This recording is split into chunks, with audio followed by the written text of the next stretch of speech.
ಪ್ರೀತಿಯ ವಿದ್ಯಾರ್ಥಿಗಳೇ, ಎಲ್ಲರಿಗೂ ಬೆಳಗಿನ ಶುಭೋದಯಗಳು. ನಮ್ಮ ಕರ್ನಾಟಕ ರಾಜ್ಯವು ಹಲವಾರು ರೀತಿಯಲ್ಲಿ ಅಂದರೆ ಧಾರ್ಮಿಕವಾಗಿ, ಸಾಹಿತ್ಯಿಕವಾಗಿ, ಸಾಂಸ್ಕೃತಿಕವಾಗಿ ಪ್ರಸಿದ್ಧಿಯನ್ನು ಹೊಂದಿದ್ದು ಹಲವಾರು ಪ್ರವಾಸ ತಾಣಗಳಿಗೆ ಹೆಸರುವಾಸಿಯಾಗಿದೆ. ಮಕ್ಕಳೇ, ಈ ಚಿತ್ರಪಟವನ್ನು ಗಮನಿಸಿ. ಹಂಪಿಯ ಕಲ್ಲಿನ ರಥ.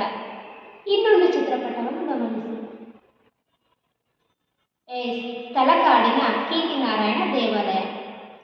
ಕೀರ್ತಿನಾರಾಯಣ ದೇವಾಲಯವು ತಲಕಾಡಿನಲ್ಲಿ ಕಂಡುಬರುತ್ತದೆ. ಹಾಗಾದರೆ ವಿದ್ಯಾರ್ಥಿಗಳೇ, ಇಂದಿನ ತರಗತಿಯಲ್ಲಿ ನಾವು ತಲಕಾಡಿನ ವೈಭವ ಗದ್ಯ ಭಾಗದಲ್ಲಿ ಲೇಖಕರು ತಲಕಾಡಿಗೆ ಪ್ರವಾಸ ಕೈಗೊಂಡ ಸಂದರ್ಭವನ್ನು ತಿಳಿದುಕೊಳ್ಳೋಣ. ತಲಕಾಡಿನ ವೈಭವ ಗದ್ಯ ಭಾಗವನ್ನು ಬರೆದವರು ಹಿರೇಮಲ್ಲೂರು ಈಶ್ವರನ್. ಪ್ರವಾಸ ಎಂದರೆ ಎಲ್ಲರಿಗೂ ಇಷ್ಟ.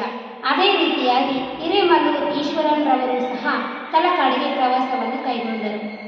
ಅವರು 1950 ಅಕ್ಟೋಬರ್ ತಿಂಗಳು 20ನೇ ತಾರೀಕು ದಿನದಂದು ಪ್ರವಾಸವನ್ನು ಕೈಗೊಂಡರು. ಶಿವನ ಸಮುದ್ರದ ನಿರ್ಮಲೆಯಲ್ಲಿ ಕುಳಿತುಕೊಂಡು ಆ ದಿನದ ಪಯಣದ ವಿವರವನ್ನು ಬರೆಯುತ್ತಿದ್ದರು. ಆಗ ಸಮಯ ರಾತ್ರಿ 12 ಗಂಟೆ 15 ನಿಮಿಷವಾಗಿದ್ದರೂ ಸಹ ಆ ದಿನದ ವಿವರವನ್ನು ಬರೆಯುತ್ತಾ ಇದ್ದರು. ಇನ್ನುಳಿದ ವಿಷಯವನ್ನು ಮುಂದಿನ ತರಗತಿಯಲ್ಲಿ ತಿಳಿದು